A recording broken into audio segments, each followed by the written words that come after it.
Hello everyone. I have been on the hunt for 100% wool affordable yarns for a couple of years now. When I first began knitting, I used acrylic yarn, as I believe many beginners do.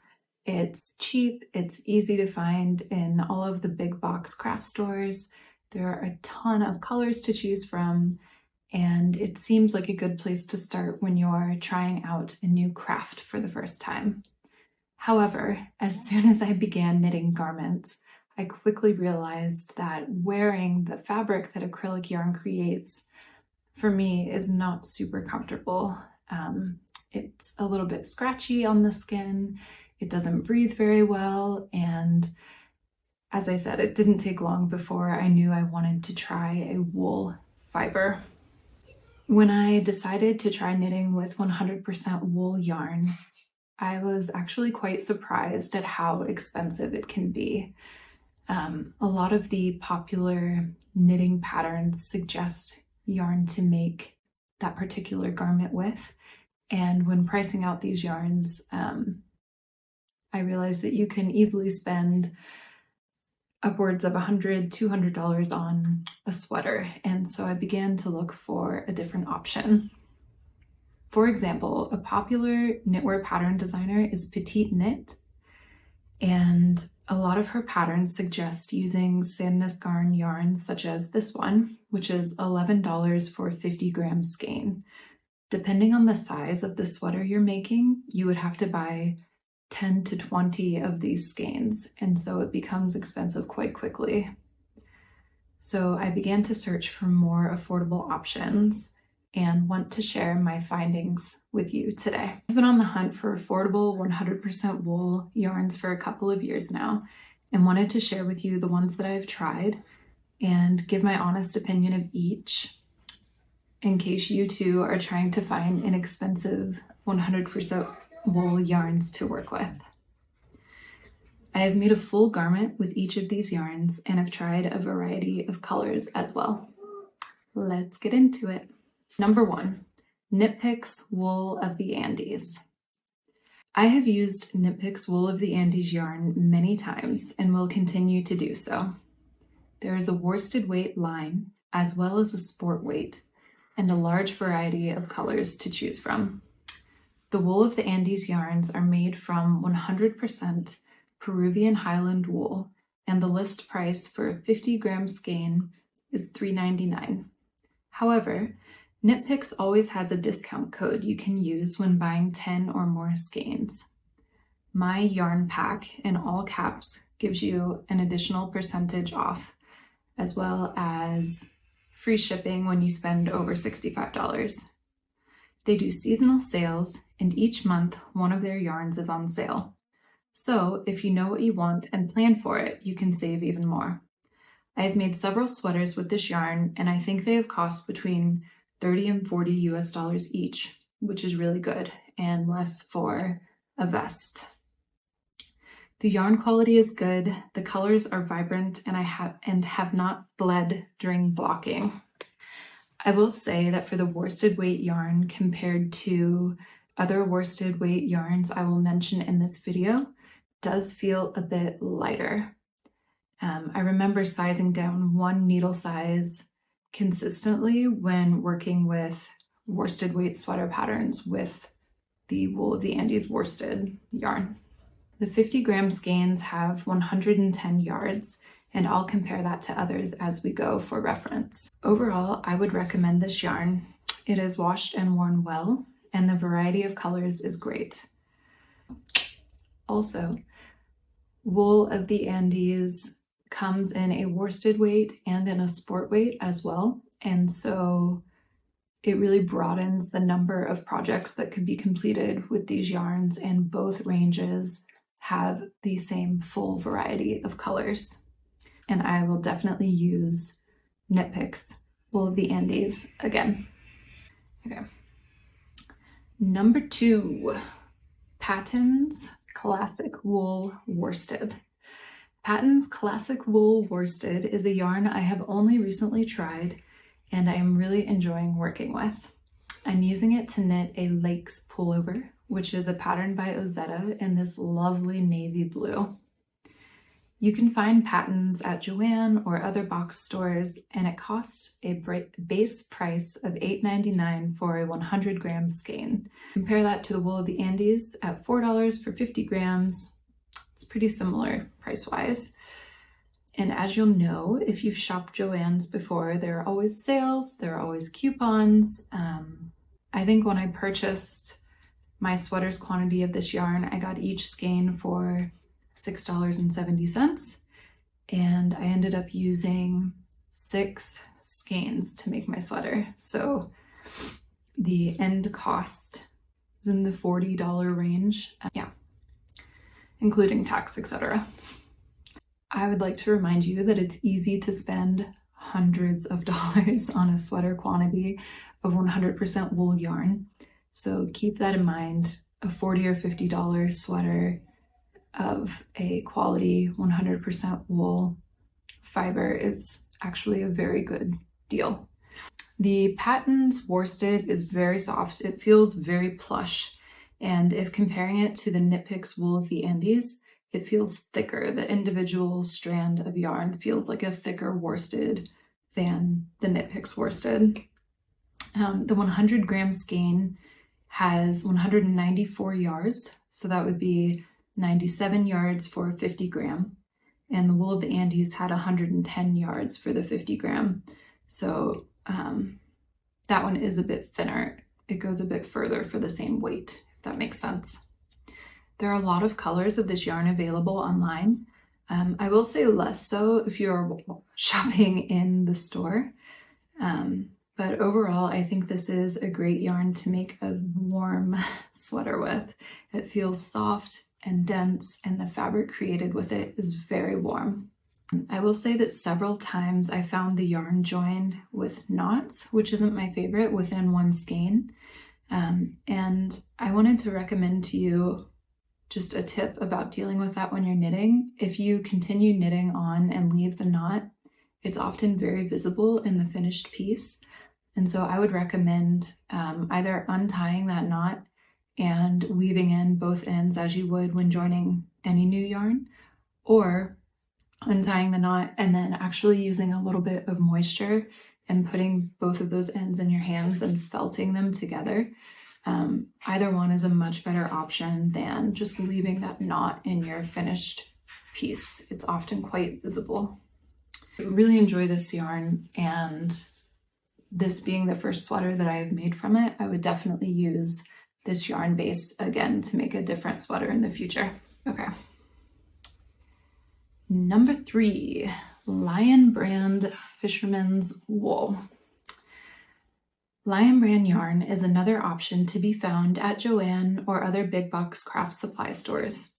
Their 100% wool offering is called Fisherman's Wool, and it comes in large 8-ounce skeins with 465 yards per skein.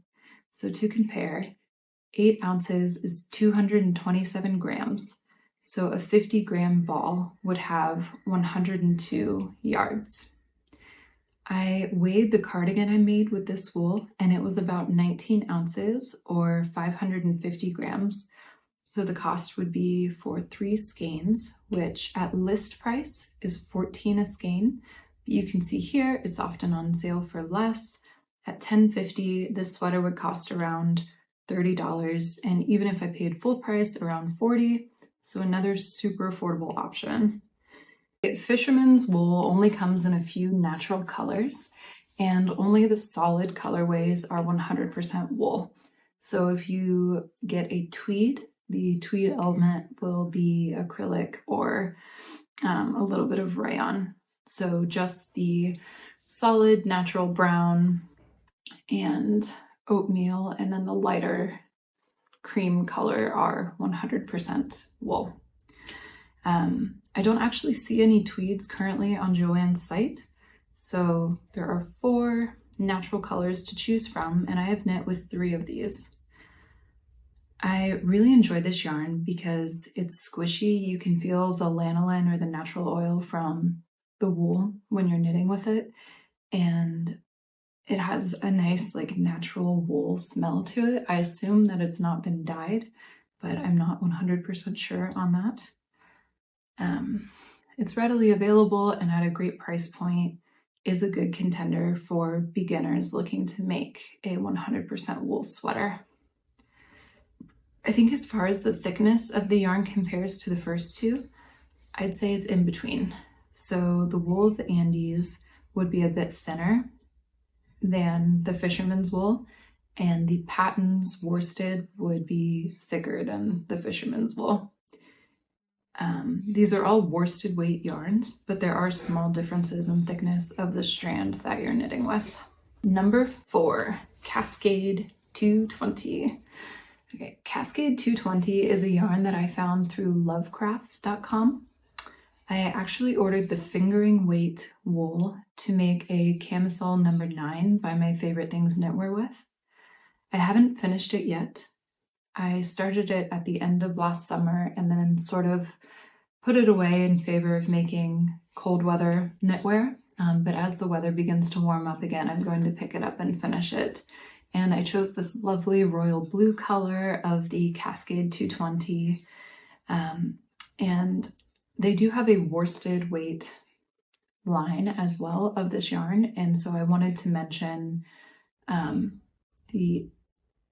when I talk about Cascade 220, I'm going to share with you the worsted weight, cost, etc., even though I've knit with the fingering, just to be transparent about that. So the fingering weight cost $5.50 for 50 gram skein with 273 yards, and again, it's 100% wool. The worsted equivalent is Cascade 220, which has light worsted listed in the description, and it is a superwash 100% wool, which means that it has been treated, and so it is machine washable. I know that some people really prefer superwash yarns, and some people really prefer that they not be superwash treated, so I think it's just personal preference. And I personally have not knit with the worsted weight, and the fingering weight that I am working with does not have the superwash treatment. So something to keep in mind. But the worsted weight Cascade 220, you get 100 gram skein with 219 yards for $11.75. So to compare the cost of a 50 gram skein, it would be $5.87 and 109 yards. So in weight and length, it's actually closest to the wool of the Andes, which had 110 yards for 50 grams, and this one has 109, which is interesting because just by working with the wool of the Andes, it felt like a light worsted yarn to me, and the numbers prove that to be the case. I haven't worked with the worsted base, but I have enjoyed the fingering weight wool. The color is super vibrant and the fiber feels really soft, which should be comfortable for the tank top that I'm making to wear it close to skin. I assume that the worsted weight feels similarly, but they also have a DK weight and an Aran weight. So in general, there's a lot of variety here with the Cascade yarns for a 100% wool option. So it's one that I wanted to mention if you're searching for a particular project, because it does have such a variety of yarn weights available.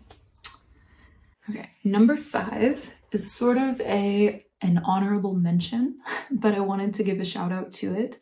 Someone actually left a comment on, I believe it was my Everything I Knit in 2023 video, which I can link below.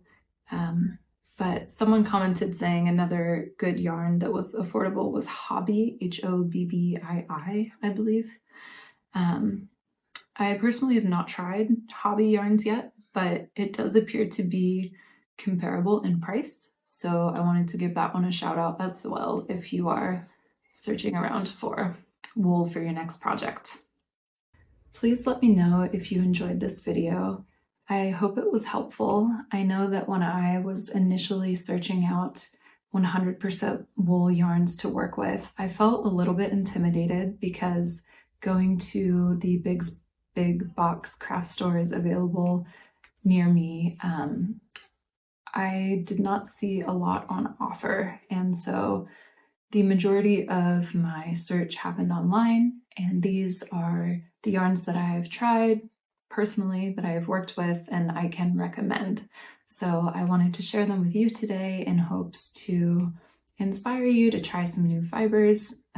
If you've only worked with acrylic before and you're interested in working with wool, I definitely recommend it. I have not gone back to acrylic. I think I will work with acrylic if I make something for like small children, or something like a throw for the couch maybe that might need to be washed more often. But if I'm making a garment, a sweater, or a hat for myself, I will definitely be using a 100% wool yarn.